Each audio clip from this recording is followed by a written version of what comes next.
Okay, so what we got here is a bit of a prep work. Some of this stuff. That's for the go-go juice. Yeah, what it does is you put this in your mouth, and then it does stuff for you. So I'm completely out of the protein powder, and this is no joke, right? I'm actually drinking because this is Blood Donation Day. And what else? This is for Bo Miles over here. This came from the food bank.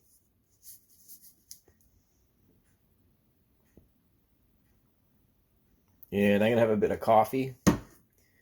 And I got about, probably about, oh no, it's at 3 o'clock. It's 10 o'clock right now.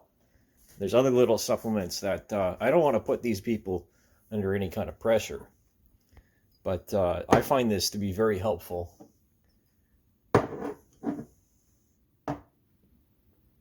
Here. Right, this stuff is not cheap, right?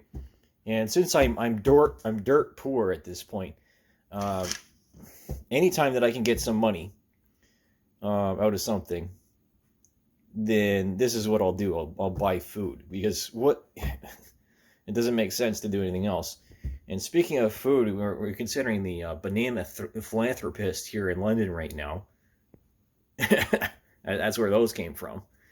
Yeah. I don't know. Get you in a second here. Okay, so it's Good Monday, or Easter Monday here. And since we're doing stage productions or live productions, considering what I just put on Instagram, and this is my studio, right? It used to be my bedroom for years, and I have good memories here.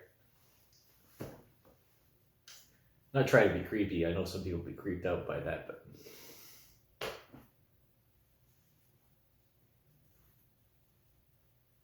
yeah, I'm gonna put my socks on here. As I've highlighted in other videos, right?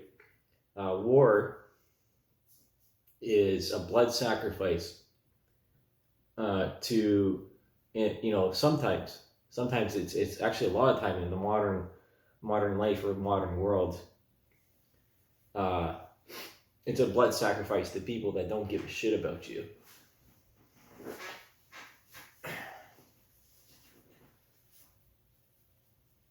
So considering I'm giving blood today, and I'm poor in liquidity, but rich in assets, right? And I don't have much debt. I'm just about as well off as someone that has $1 million, because all my needs are met, right? Maslow's hierarchy of needs. Excuse me. I just ate a banana. That if your basic needs aren't met, you can't deal with the mental issues. It just doesn't happen. Right? If you're being jerked around by pharmaceuticals, hormones, and fluctuating diet, right? Especially, coming from an amateur physician as myself, I don't have any credentials. I just have the internet. I'm not a lawyer. I'm not an artist. I'm not an actor. I'm not a soldier. I've never served. I'm not a cadet anymore. I'm not a pilot. I'm not even a mechanic right now. And I'm not an engineer. What I am is a failure. But you're going to watch me try anyway.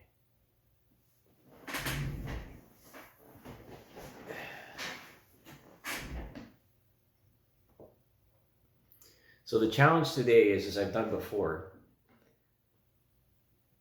is, to ruck, march 25 pounds from here to the blood bank and then back again.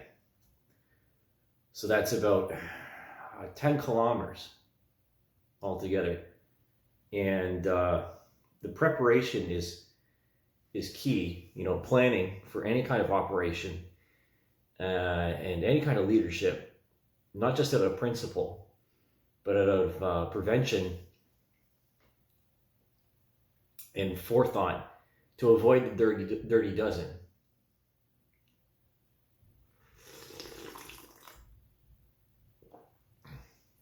So say we all.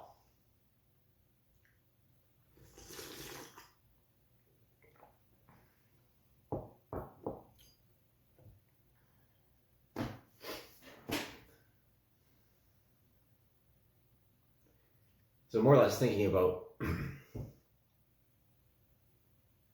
what else I can do, right? Because a lot of people forget the sacrifices made by service members or first responders and other service people. So including a multitude, you know who you are. I don't need to mention you. I'm not going to be one of those people that does just shout outs all the time for attention to myself. And actually, I find that demeaning.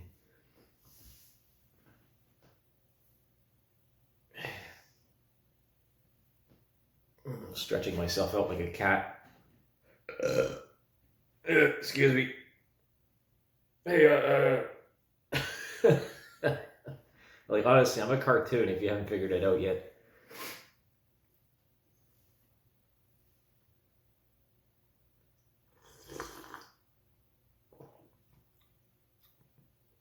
And stress is a killer. We all know that. Burnout, PTSD, any kind of mental condition, really. What more is there to say, right?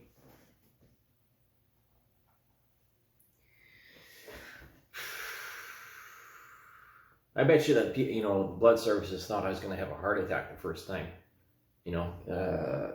How many people walk in there with 25 pounds in their backpack and then walk out?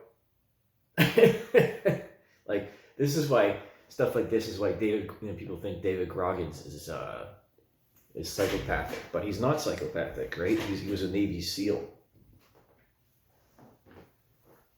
And I'm not trying to alter my voice on purpose or anything like that, but we're going to talk about Canadian history, right? I'm just rambling. And drama, because I just highlighted this on my Instagram. And I'm talking about soundstage and studio and nutrition and planning, right? All of life is a stage. And the same thing goes for military matters. So you stage up in the theater of war, right? And this is where, the propaganda and psychological warfare comes into play. Because you don't want to fight the enemy. You want them to run away so that everybody goes home at the end of the day. That's the whole purpose.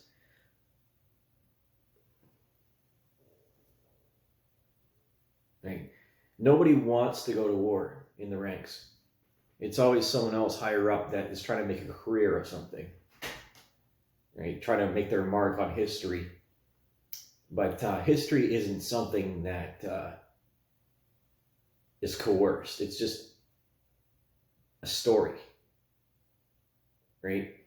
And it can be easily rewritten for the purposes of someone else's agenda.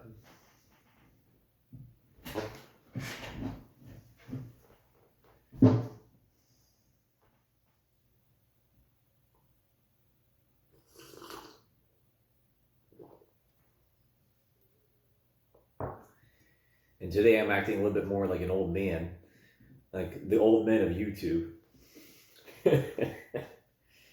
A little less of a shotgun approach here, a little more finite, because I've said this before on my Facebook, right? My phone is my machine gun, and my brush, my sniper rifle, because you can kill someone in a multitude of different ways. You don't need to have a gun in your hand or a weapon in your hand, or have, martial arts training to kill the spirit of people. Because the esprit de corps, right? The fighting spirit and the cohesiveness of every unit, even the family unit. Usually I don't drink coffee with a banana. I get acid reflux, but whatever.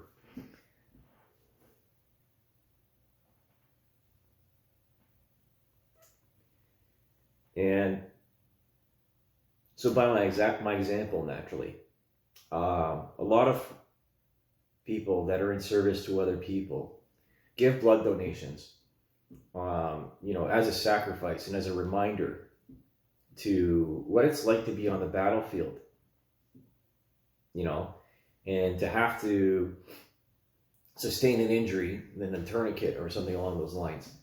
Administer first aid if you have the wherewithal in that moment. Excuse me.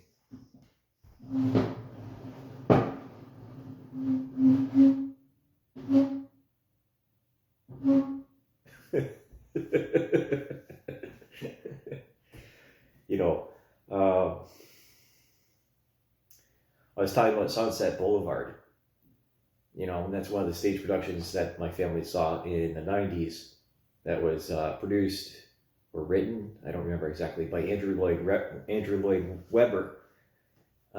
So I'm talking about Toronto, and that correlates to my own family history. Both my parents are Torontonians, and I talk a lot about my dad, but my mother, also, because that's usually where our role models come from. Our first direct interaction with another human being is our mother and our father, right? So my mother, she went to Humber for fashion design, and she was a photographer she was freelance. She did some stuff for the Toronto Star.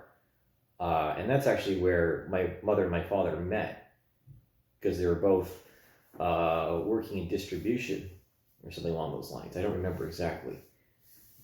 And it's like further family history. Like my mother's parents, they met at the CCM plant in Toronto during the war. And my grandmother was from here in London. And my father's side, right? So we're talking, East Coast and Quebec. So then my mother and her parents, right? From England, basically.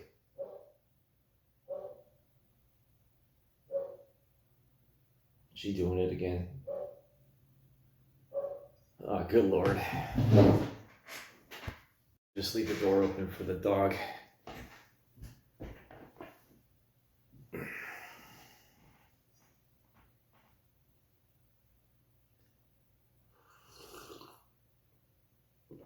The UK.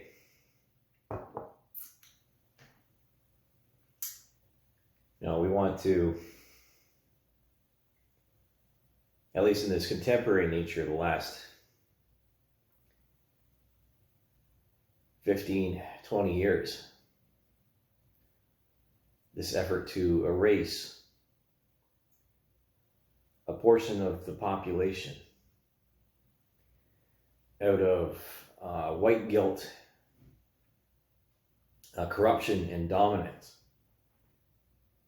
But we are not responsible for the actions of our predecessors and our ancestors, because history is ever moving, ever changing, right?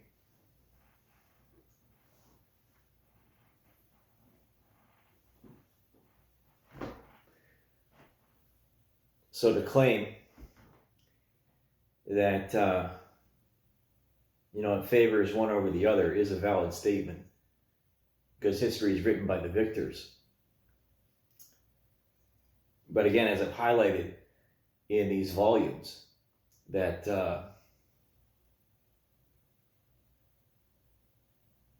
there's a lot of effort to just make it disappear, because then there's no central identity.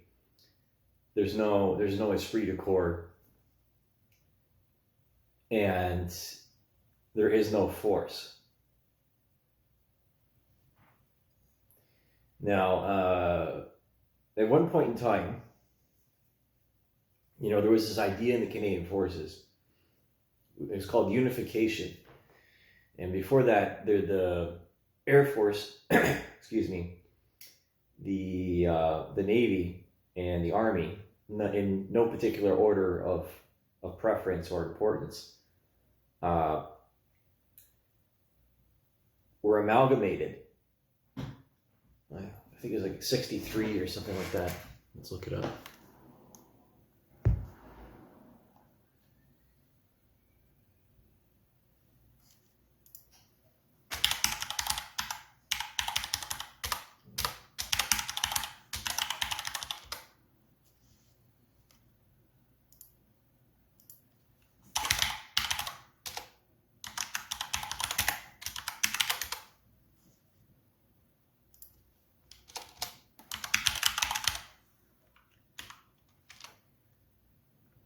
"1968, that was the next one that was in my head.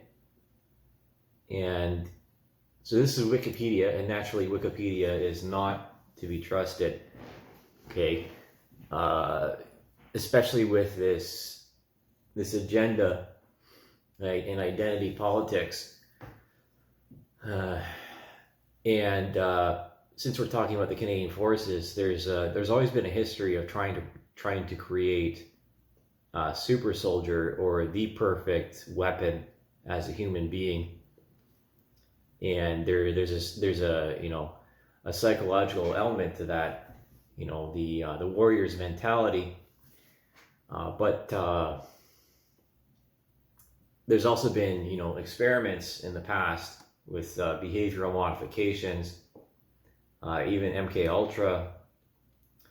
Again, done for the service of therapy, and trying to find a way to deal with PTSD and psychological traumas, just trying to rewire the brain, so to speak, and that correlates to shock treatments and so on and so forth. Different ideas and conceptions as how to treat people. That's the other side of MK Ultra, is that people don't think about that. And, I'm not a doctor, but I have the internet, and I've been on the internet since 1997, and I'm the stupidest person in the world, just because I've sat here for so long, instead of going out there and doing something with my life. So anyways, the history here, since we're highlighting, military terminology and unification. So this was the concept. So let's see. Took place on 1st of February 1968. Were merged into the Canadian Armed Forces. So the Navy, Army, RCAF, and the Canadian Army used to have Royal Canadian Army, but there's a story behind that and why they got desecrated. That's the terminology I want to use.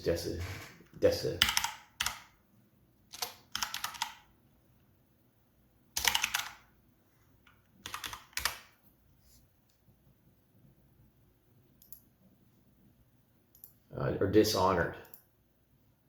Yeah, dishonored.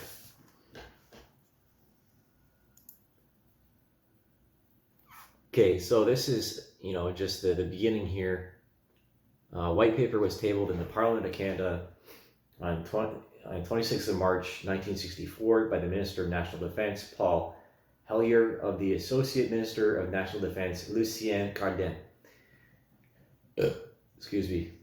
This document outlines a major restructuring of the three separate armed services, describing a reorganization that would include the integration of operations, logistics support, personnel, and administration of the separate branches under a functional command system. Because, old school way of thought, like very old, like of 2 centuries past. So we're talking like the 19th century. There's always been this rivalry between the three services, and you got to remember that the Air Force didn't exist before the 20th century. So it's always Army and Navy.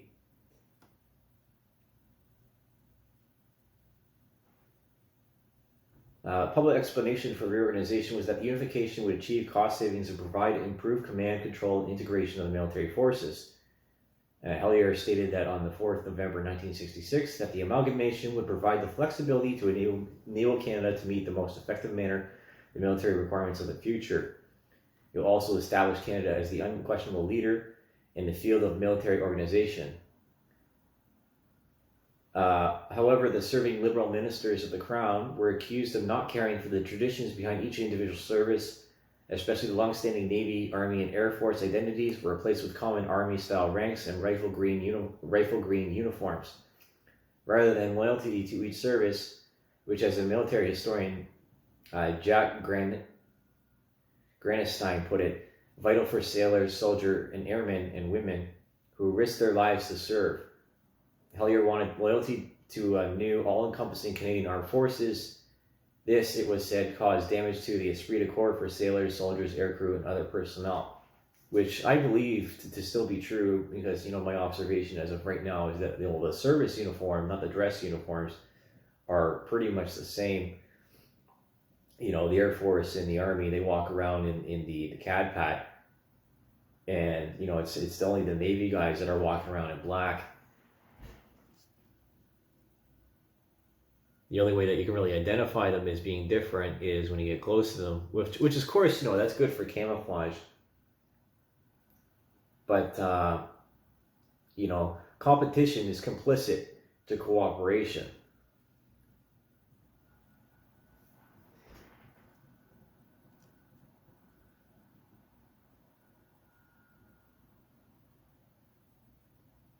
History repeats itself, especially with this, this identity politics, trying to make soldiers into drones, basically, as to what I'm getting to, through coercion and through manipulation, not necessarily by high command, but by political interest. Because I know there's people in the command structure, I looked them up, that are lifers. I've been in the armed forces since I was born, and before that. So we're talking like close to 40 years of service. Like, good on you guys, good on you.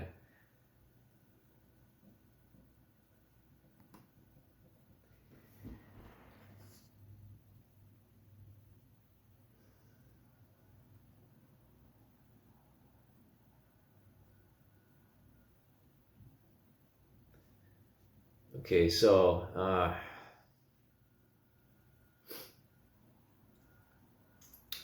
you imagine, obviously there was some good thought behind this, to have some interlopability, as the word is, and some commonality, which is absolutely essential, right? This is why the NATO standards exist, why Army Navy standards exist, is so that you can get exactly what you want, exactly when you need it, without interruption anywhere in the world.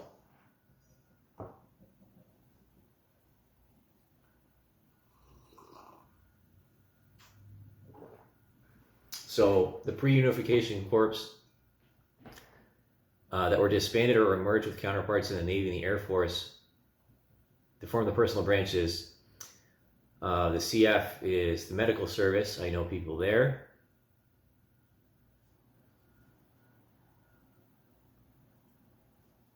for? Logistics, combat engineers. I know people in there.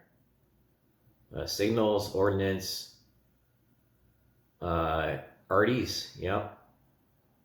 I knew someone that was an arty. Electrical and mechanical engineers. And the provost. So that's the military police court.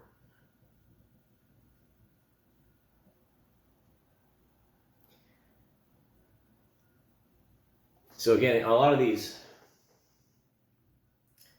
facets, these cells, again, were amalgamated to streamline the structure of command and to prevent fracturing from egos, because that was a big problem. Before the 20th century, the thought of, what's it, king and gentry, so to speak, where officers had to come from royal ascent and were the children of come on, Morty. They were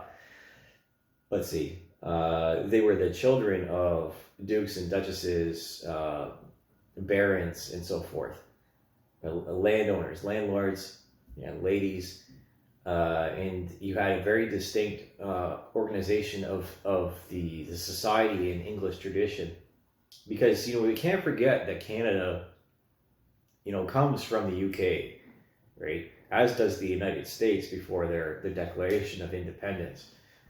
There's a reason why we still have these traditions, right? The Canadian Armed Forces, like you look at the crest here.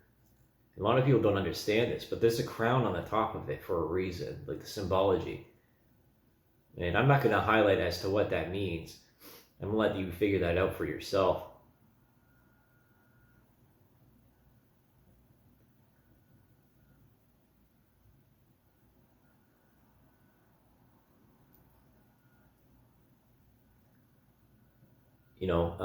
The drama, which is part of life, it makes it more interesting.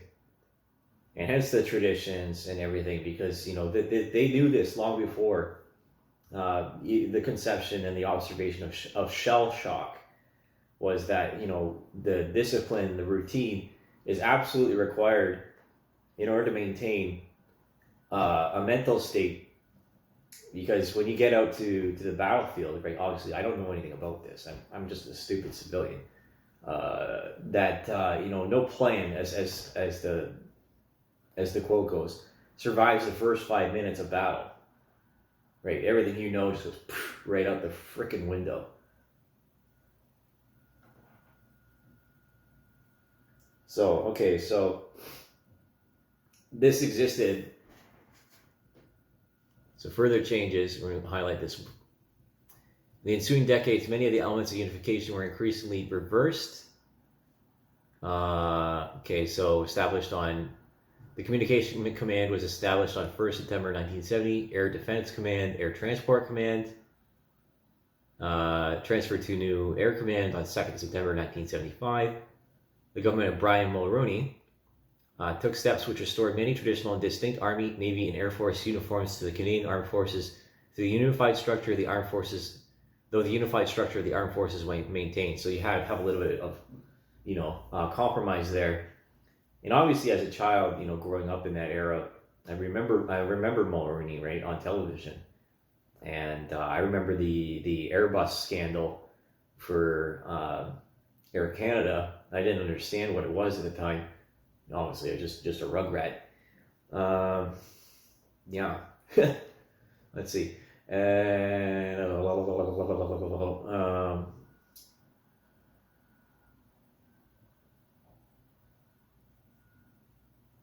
So Material Command was disbanded during the 1980s. Communication Command was disbanded during the mid-1990s. Reorganization with its units merged into the Defense Information Service Organization, later renamed Information Management Group. Mobile Command was also renamed at this time, becoming Land Force Command, And on the 1st February 2006, the Canadian Forces added 4 operational commands to the existing structure: Canada Command, Canada Expeditionary Force Command, Canada Special Operations Forces Command, and Canadian Operations Support Command. In 2012, CANCOM, CEFCOM, and CANOS, the can opener. Yeah, let's call them can openers. CANOSCOM, yeah. Oh my goodness. So this is always a joke, right, with military people, is all these acronyms.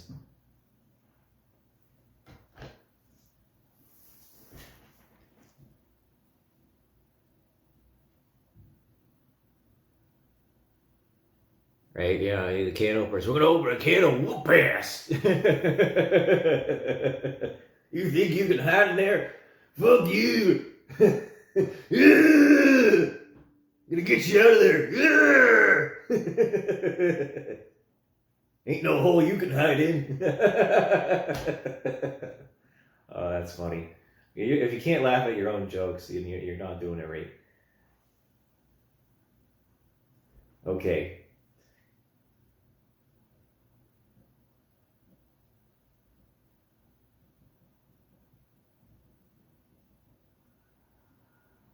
All right. I don't really have anything further to say to this, other than traditions and a core identity, right, are absolutely essential to the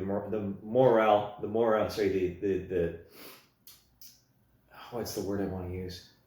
Not the morality, but the morale. That's it, right? Because it all comes from Latin, and this is where, again, with the history of propaganda, it's important to understand the mediums, as I've alluded to in other videos.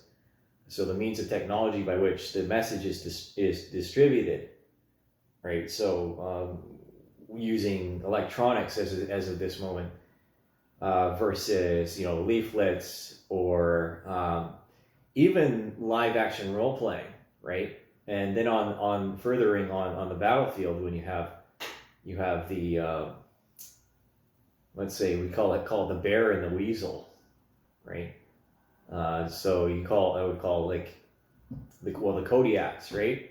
The armored personnel carriers, and the weasels being the scouts, playing cat and mouse and distracting, causing a lot of drama, in order to completely and utterly deny the space of any conflict.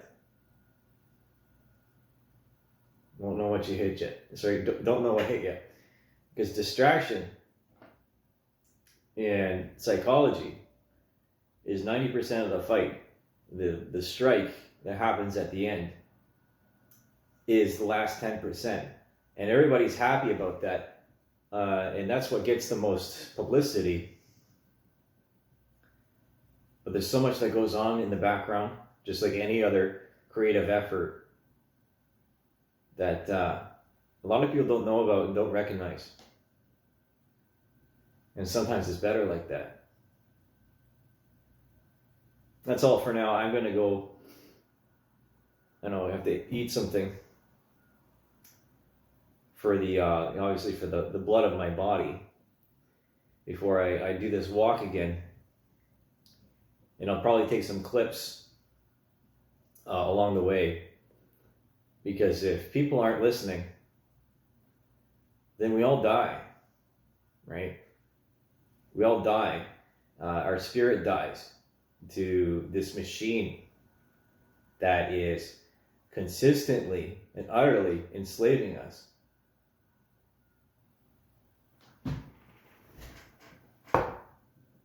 Okay, so this is my pre-donation meal. I don't know if you see any steam coming off it. The beans, a bit of turkey. I put some hot sauce in it. And there, I can barely see it. It is steaming. And a piece of multigrain bread.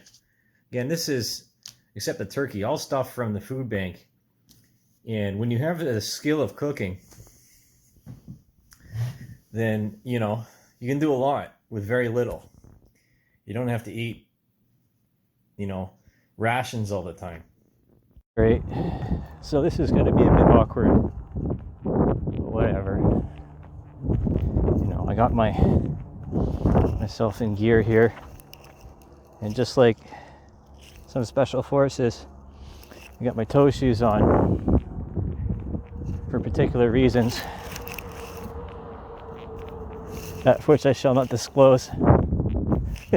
Got to leave a little bit of mystery, you know. And so I'm just here close to my home.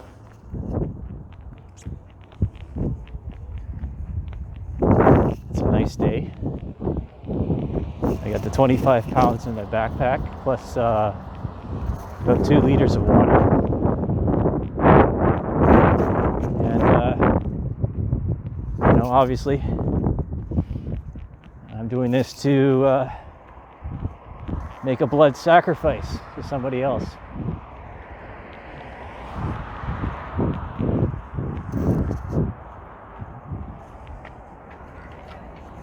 You know, we're talking about, well, it's Easter Monday, right? And Vimy Ridge. You know, another important piece of Canadian military history is, of course, Passchendaele. You know, obviously they made a movie of it for a reason. And then First World War is contextual to what's happening in our culture at this very moment. You know, because history repeats itself every 3 generations. And I left a little early because, you know, any operation, planning is paramount. And people are going to give me shit because they don't believe that I have any credibility. The internet is a dark place. You shouldn't believe everything that you see, because not everybody is who they say they are.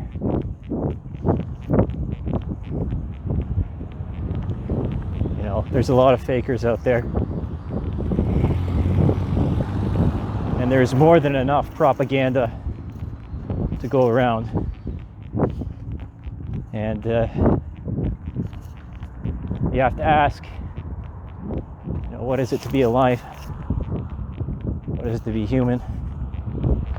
What is it to be military? I'm telling you, I'm doing that right now, even though I never served. And if you ask me if I have some guilt about not going to Afghanistan, I do. But my art sent people there, inspired them.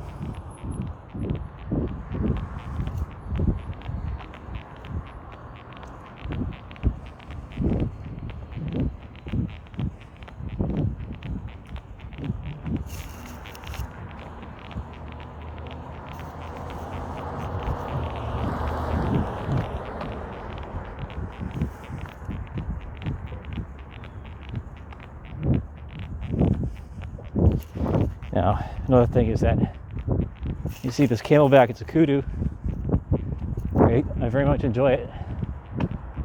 And again, people will criticize me as they'll be like, why are you an aircraft mechanic? Why are you an engineer? Why don't you have any money? You're an independent contractor. You make more money than any of us that's an employee. And the truth is, it's not enough. It never was. I don't get a pension. I don't have a safety net, even when I'm making contributions. You know, in a lot of cases, I'm completely and utterly alone.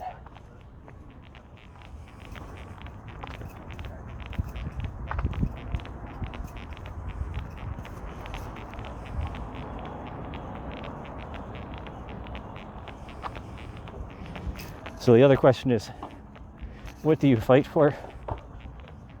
Right? And I've always been preoccupied with Canadian identity and tradition. You know, Again, these are all common themes that I touch upon, touchstones.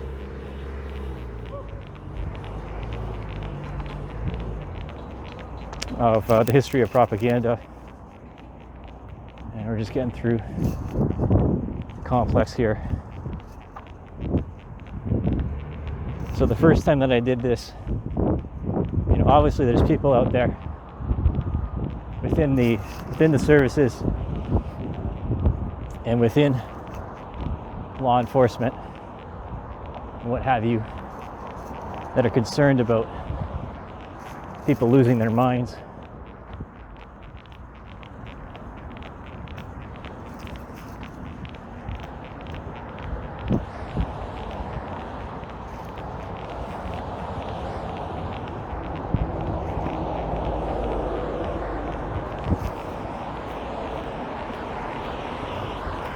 Right. And when I say losing your minds, losing their minds, obviously I'm talking about school shootings and active shooters, those sort of things. And my life has been affected by that for a very long time, because you consider 1997, or was it 98, the Columbine shooting. And those people, you know, all they had was each other, and they were completely ostracized and made fun of for their differences and their awkwardness. And if you remember, their parents were military contractors. They worked for them. You know, missiles, ballistic missiles, if I remember, something along those lines.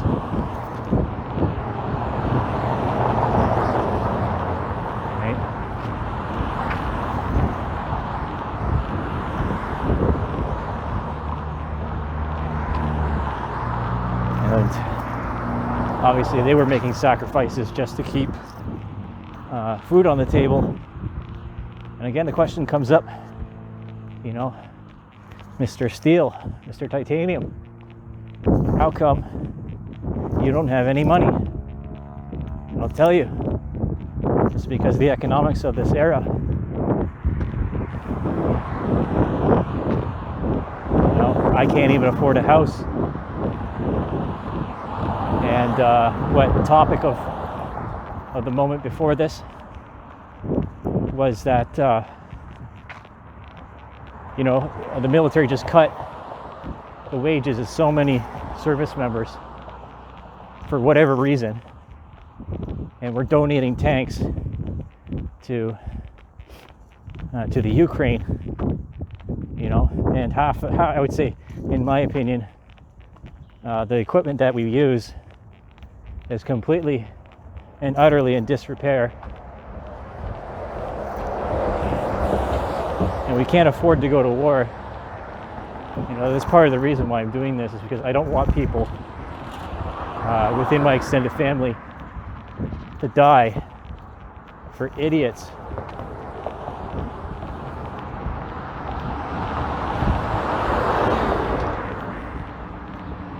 You know? Because when you don't have any money, that makes people desperate. And all of my money has gone into local economies as much as possible. I had, before I left Kelowna, had saved up through dollar cost averaging and investment around $7,000 worth of cryptocurrencies.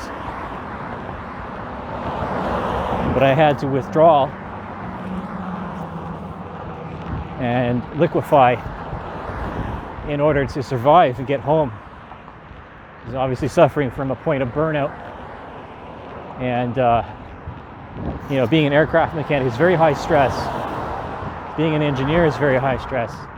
You know, you imagine the amount of responsibility. You know, it's very much like having a gun on your belt, or being like a doctor, in that mechanics, aircraft mechanics especially, or heavy equipment, you know, everything has to be torqued, everything has to be safety wired, the rivet has to be banged down to the perfect height, the correct diameter. You know, every hit counts.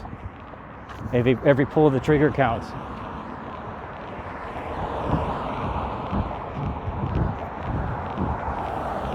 Because the amount of responsibility that I hold in my hands when I'm doing sheet metal is not just the people on the aircraft for the lifespan of the repair, but also everyone on the ground.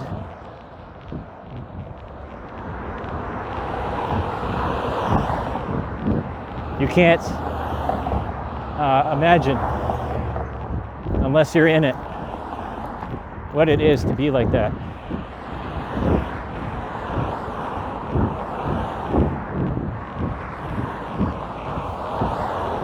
You know, and that's when, even when you're trying to remain objective,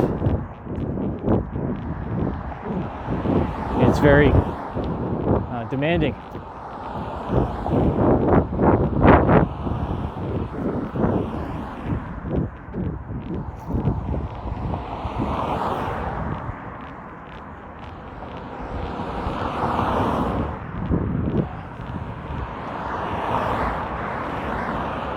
And like I said, you know, as an artist, there's responsibility in the imagery, the communication, the nonverbal. And you think about highlights that I've had in the first and second volumes of this history, this project of the history of propaganda, you know, and it's, you know, touching on Shake Hands with the Devil and Robert Mugabe, who inspired the genocide by dehumanizing one of the other other ethnicities inside Rwanda.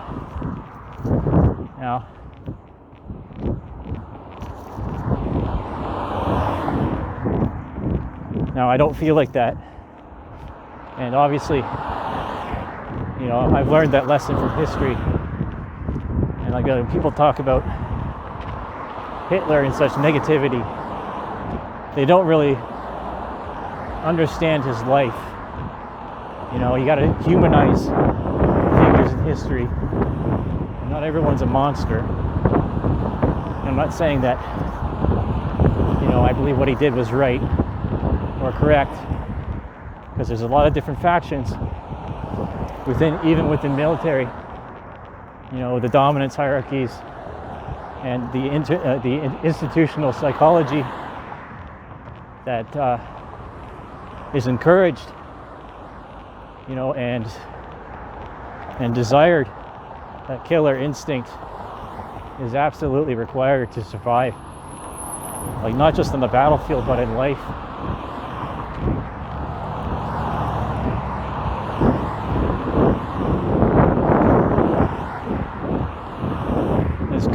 Bad things happen to good people, right?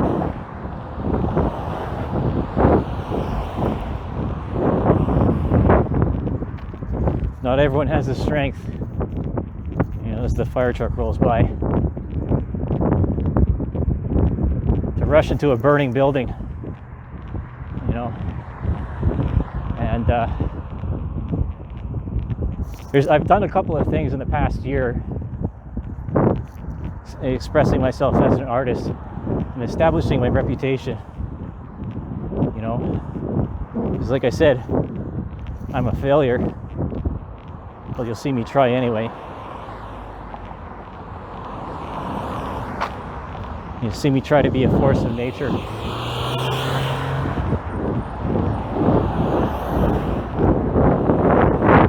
Because we all need heroes, right?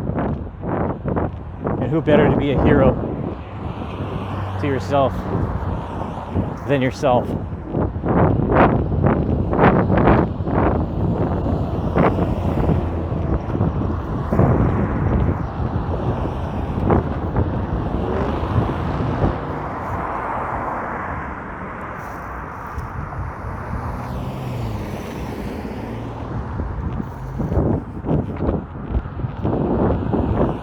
You know, again, small indicators, like suicide is the cancer of society. It just spreads the grief to everybody else. And too much liberalism leads to slavery. When you don't have discipline, you don't have organization, you don't have something of a routine.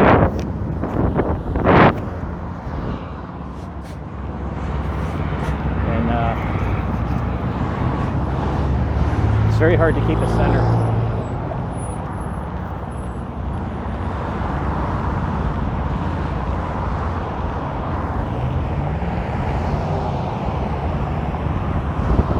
Now, if you're going to ask about the five fingers, being a weirdo, and you're doing it on concrete, it took me years to build up this bone density.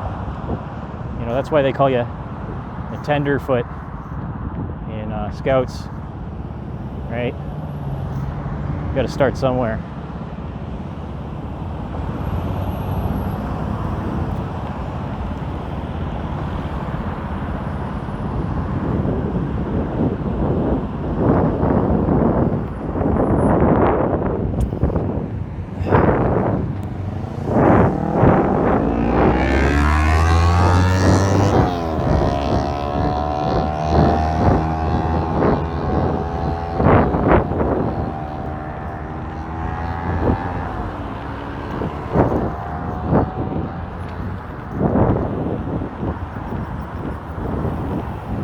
I'll switch arms in a bit here.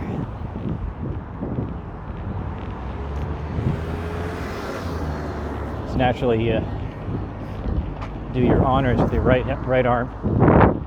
So what's the point of the salute? The salute is to show that you're not armed, right? You have no intent of causing harm. So in wartime, you imagine the chain of command is enforced, or it was in the past, by a pistol. The officers coming from higher classes would, of course, be promoted first.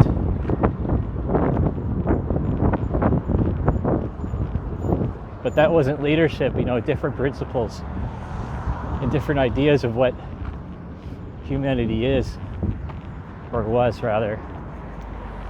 I approach all this again from being an amateur and studying as an outsider for many of my years.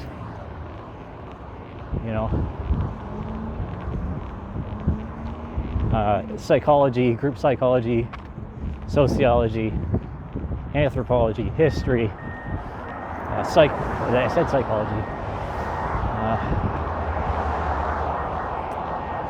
physics, chemistry, biology, anything I could get my hands on. Because, people will say, oh, look at him. He's a perfect example of a psycho, right? He has all the markers. But very quick to judge. Very quick to judge. Watch too much television. There's a difference between a very disciplined person and a psychopath, right?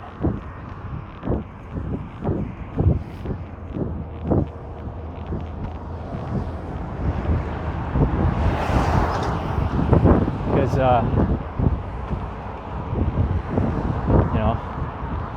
you have to put your emotions aside in very stressful situations.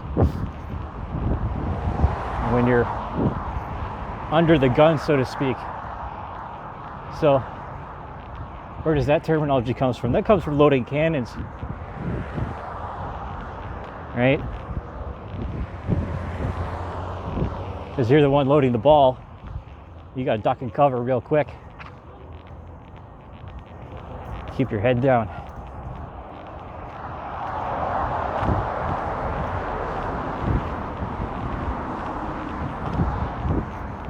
Oh, we're at 20 minutes now. The rest of this exercise is pretty much the same. I'm at the no frills here, and it's about a 50-something minute walk But I'm going to put this on pause for a bit. Just concentrate on marching. On my toe, 2 weeks ago, I was pretty much incapacitated. So we'll see you in a bit. On the home stretch here. Absolutely on the home stretch. So this is my neighborhood. The shoppers there. Excuse me. This is Damn Radishes. There's a restaurant there. And this building used to be Cooperators. Here, this assessment center. And there goes a Veloster. Canada has suffered a lot, and the politicians allowed this to happen because of differing opinions and understandings of what it is to live as a common person. This is why Churchill, as Poilievre was saying, went back to being a bricklayer, after his service as a wartime prime minister. And when I was a teenager, I'm going through all the motions and learning as much as I can about the military before, making that oh so important decision, that life choice for service, service to people that don't even know me. That I had a set of dog tags that I bought from Forest City Surplus, along with a lot of my other gear, because when you don't have very much, one of the best things to do is just buy milsurp.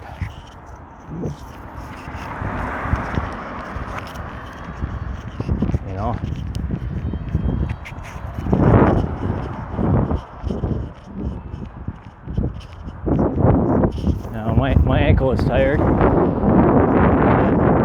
Whole body's pretty fatigued now. I got 12 kilometers in.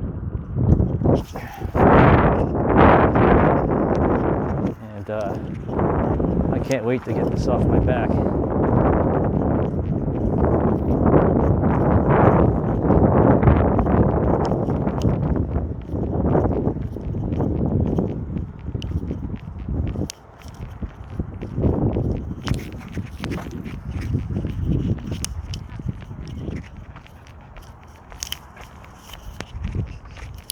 Yeah, not much further now.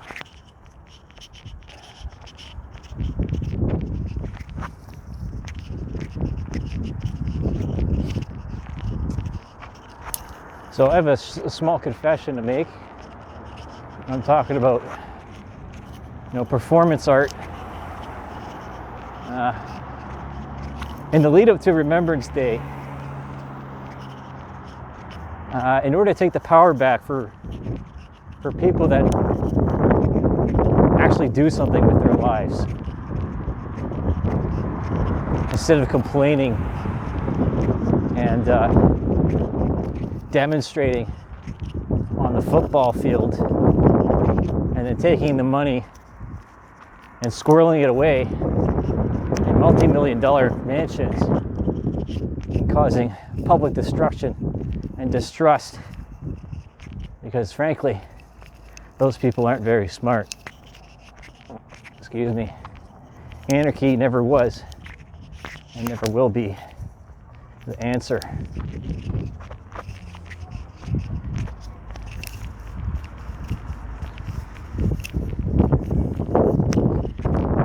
So what I did is, as is the same with commercial marketing, is Edward Bernays, right?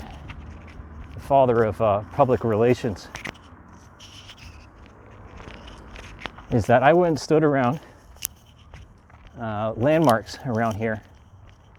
Say, like at the Spooner Memorial, at the 427 Association, at the airport, in front of ITPS, in front of the aircraft that's on a post in front of the terminal.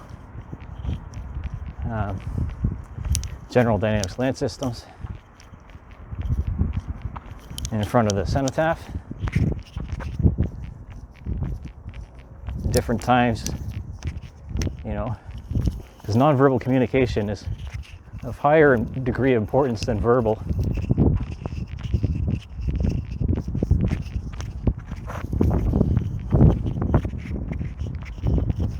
So when it came to a cusp, I tried to get the RCR Museum involved, but due to her divided attention, and basically she blew me off, which I'm not very happy about, and I know a lot of other people aren't either. That what I wanted to do, which would have been highly controversial, it might have gotten me shot, but we all have a hill to die on, was to wear the uniform of the era of the 1st Paratrooper Regiment from the 90s with the PSL that's in the museum, and march from the base to the cenotaph downtown. But I did something that I had to, or I felt like I had to, in my own way. Okay, well, getting a bit closer here, and as I walk the line, you know, we're getting to a crescendo, I feel anyway, with this second volume as I walk the line. And because that's what it really comes down to. You know, what are you fighting for? And well, I'm fighting for myself, to stay alive, to have a life and have a family, you know, and to not be threatened by my own culture and my own countrymen, my own politicians, by my own military, by my own police force, you know, by rich people, by poor people, by common people. I'm fighting for my own, you know, because every day is a struggle when you don't have anything to live for.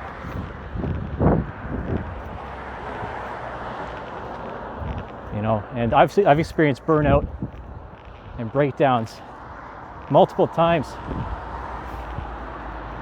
because of the jealousy and incompetence of other people, and that I was trying to show the example for. But you know, the most virtuous of us, as I've said in other videos, are the first to be corrupted by those who seek power and domination for their own agendas. And you know, this is not popular opinion, but immigration has destroyed this country, you know, as it has many other Northern European countries. And it was done for globalism. You know, I allude to this in the first volume, and you're not going to like me saying it, but it's the truth.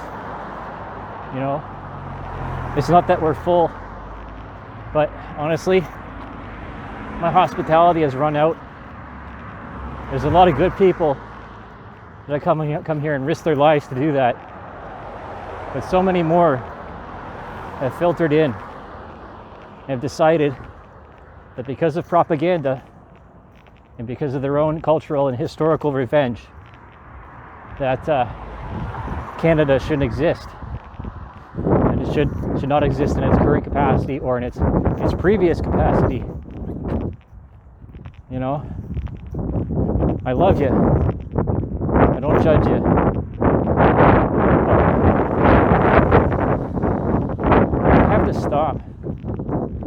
think about what we're doing, right? And the golden rule, because these people are brought in without their knowledge that they'll become slaves, become economic slaves. And I can't stand for slavery, and I won't fight for it. I won't fight for it. I won't fight for a two-tier medical system. I won't fight for-profit medicine. You know, I won't fight for a law system that prefers one gender over the other. I will not fight for people that don't give a shit about me. All right, I say we're about 600 meters away from the door. And well, there was a gun shop there. It's gone now. All right, I'm about halfway through. And since I'm talking about losing blood, conflict, guns, and propaganda, this used to be a gas bar. And let's not forget the financial warfare and how much speculation has eviscerated this town, as I, documented it in this moment. There's a serious number of small businesses that, due to the downturn in the economy during COVID, for certain, in-person businesses, especially service and restaurants and the arts, really suffered. But there was a lot of other businesses that flourished. Let's not forget the gyms. The gyms really suffered too. But you know what really popped up a lot? Was frickin' marijuana stores, right? And a number of people currently experiencing varying degrees of substance abuse has weakened our society. It has become an endemic, and as I've mentioned, again, I encourage you to watch all these videos, even though there is just an absolute mountain of information. And I was speaking really quickly in the beginning with a bit of coming off of cigarettes and then burnout and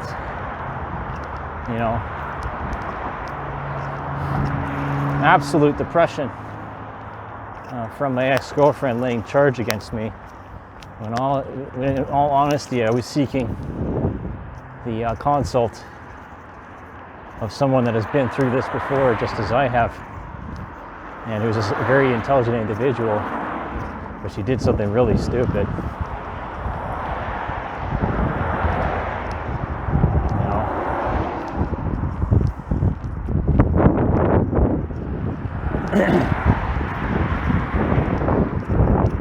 Now, when I talk about the easy access, that the stimulation, and well, Dr. Phil was on the TV, and I'm surprised he's still on television, but whatever, we all got to make a living. And the way it goes is he had a guest on and he was talking about stress hormones, epinephrine, cortisol, and there's a third one. I don't remember it right now. So you're talking about cortisol steroids, which and adrenal, which again is good in the short term, but in the long term is extremely harmful to your cardiovascular and mental health. We keep communicating this to each other, but it falls on deaf ears because we're not always listening. We have some listening blockers, right? That's part of the baker's dirty dozen. Now, I can understand why people don't listen, and cultural differences, conflicts, and so forth. You know, but communication is key. Excuse me. I got some of last night's Easter dinner going through me. You know, if you have any, you know, the very rare blood types, it becomes a responsibility.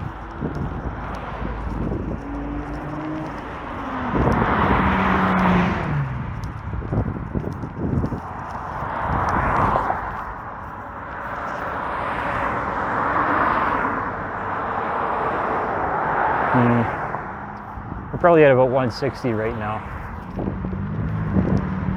which is, well, considering I don't know what my blood pressure is right now. I only have SPO with this phone.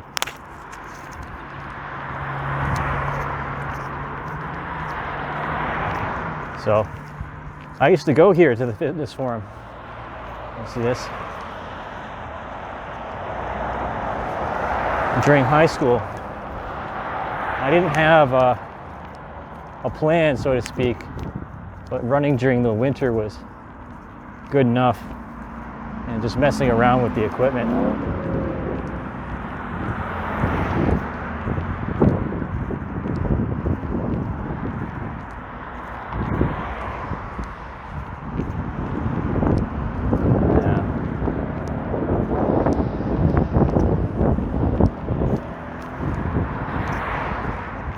A lot of gas from the radishes last night.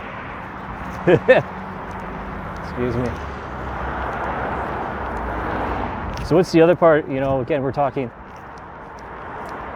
doing this whole encompassing thing. You know, this high note of the second volume.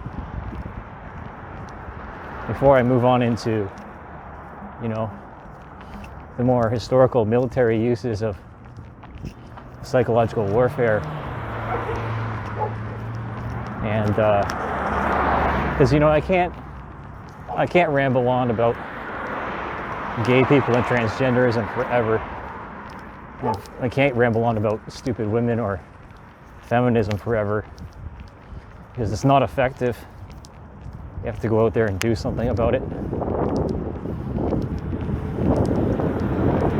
Right? And I was, what was it? Well, like financial warfare, right? Where does the money come from? Where does it go? Who benefits from the destabilization of Western civilization? Who benefits from the slavery? Right? Again, que bueno, that's always the question. Who benefits from the suicide of soldiers?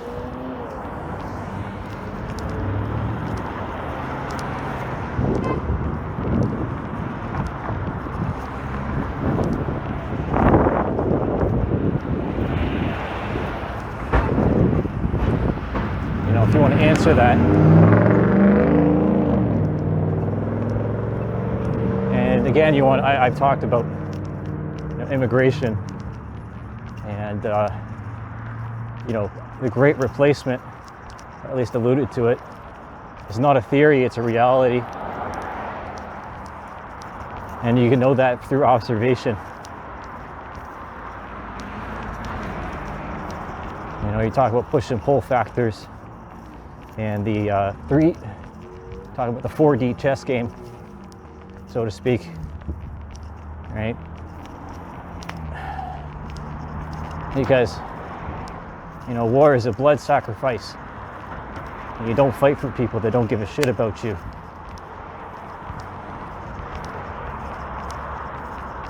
You have to fight for something higher. And, you know,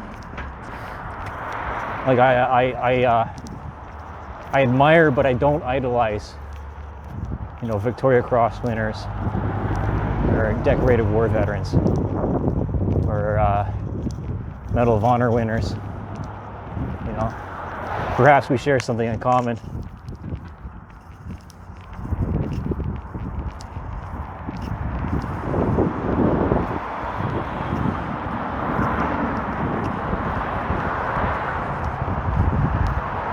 there's what's lost in the history, right?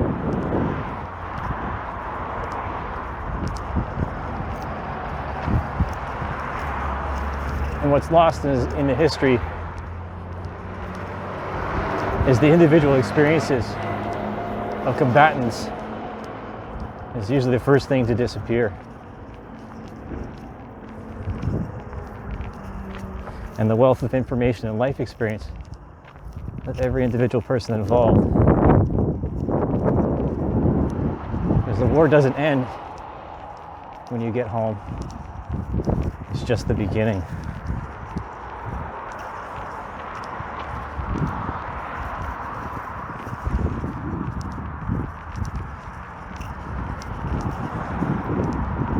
All right. I got to think about this a little bit more until the next cut. All right. So, anyways, it's coming out of the blood clinic here. You know, the old blood bank. Now, naturally, it says by recommendation that you shouldn't do strenuous activity after donation. That's about 500 mils up here, and but you know, you don't have that luxury when you're under fire, right? So again, my second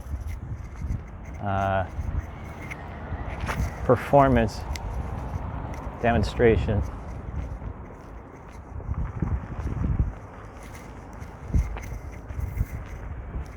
As a battlefield simulation, so to speak, you know.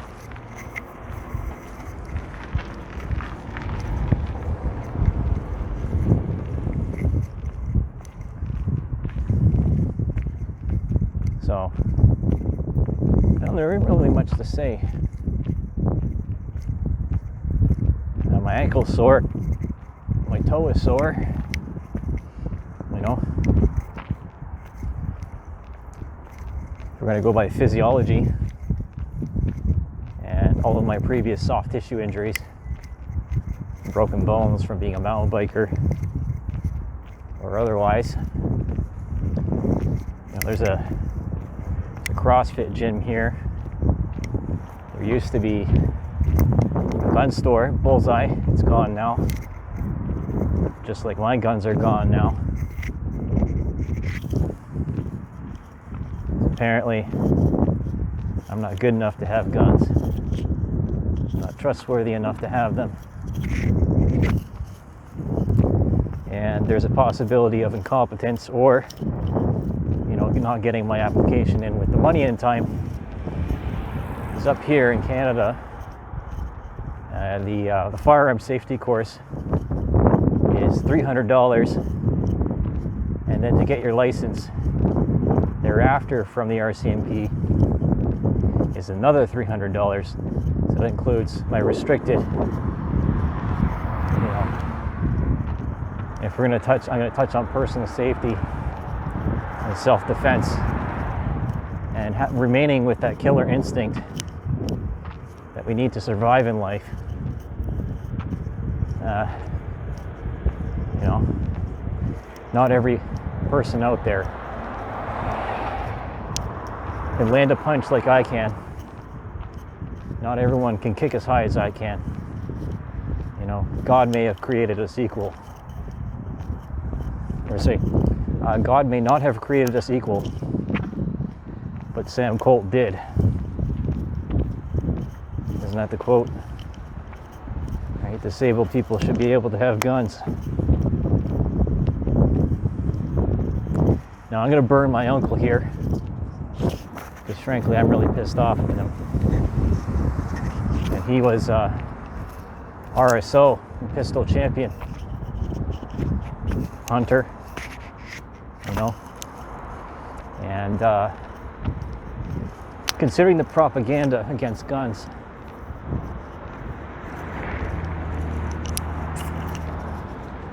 and firearm ownership, especially when I was saying earlier in videos my proximity to schools and my history, considering I have very similar military training to the reserves and Reg Force members. Because I grew up in a different era, and I was in cadets within a different era where we were ready to go to war.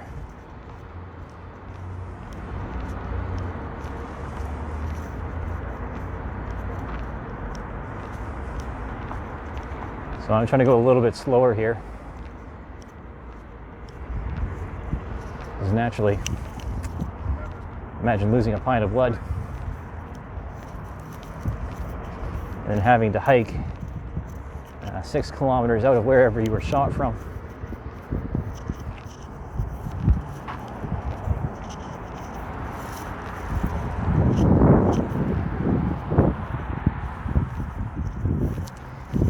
A lot of people don't give cadets respect. They don't give scouts respect. They don't give youth respect.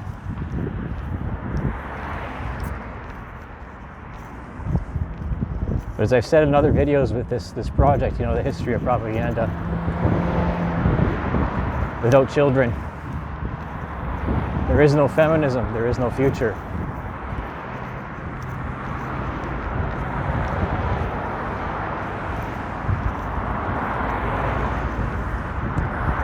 And a lot of people in my youth made fun of me and other cadets just for participating. But I have a standard to bear.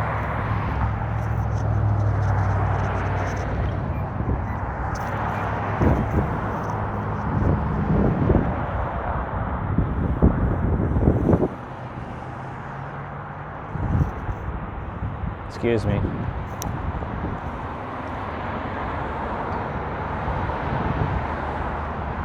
I'm trying to go a little bit slower here because loss of blood plus physical activity can give yourself a heart attack. But what do I know? I'm not a doctor. I have St. John's multiple times first aid.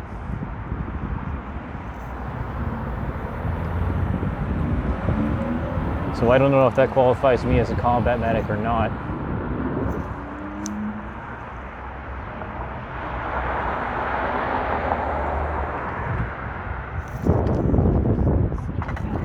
Yep.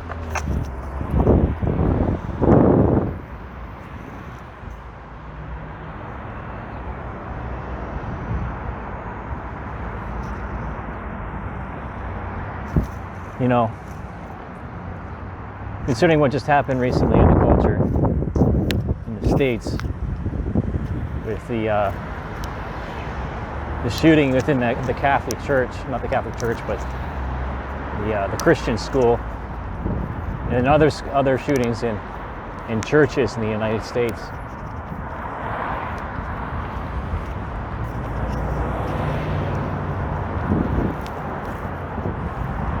What's the usual response time of law enforcement to these calls? It's like 5 minutes, and then the patrol officers are not trained for breach and clear. They're not prepared to take down body armor or shotgun, and frankly, they shouldn't be doing that.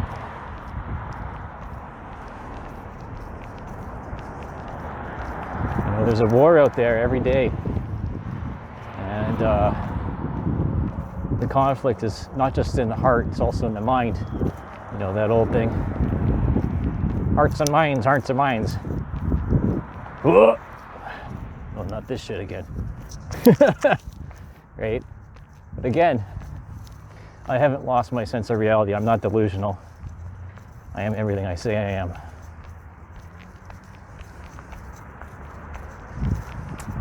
And I know it's kind of creepy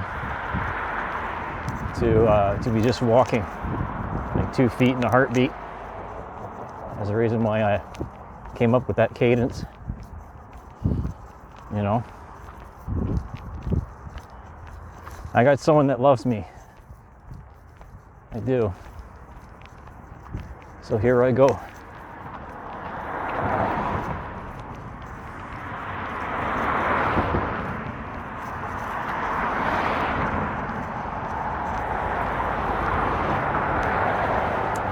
So I learned this from the first time, you know, just again trying to pace myself a little bit slower, because again, I got 25 pounds in this backpack, and another 5 kilometers to go here.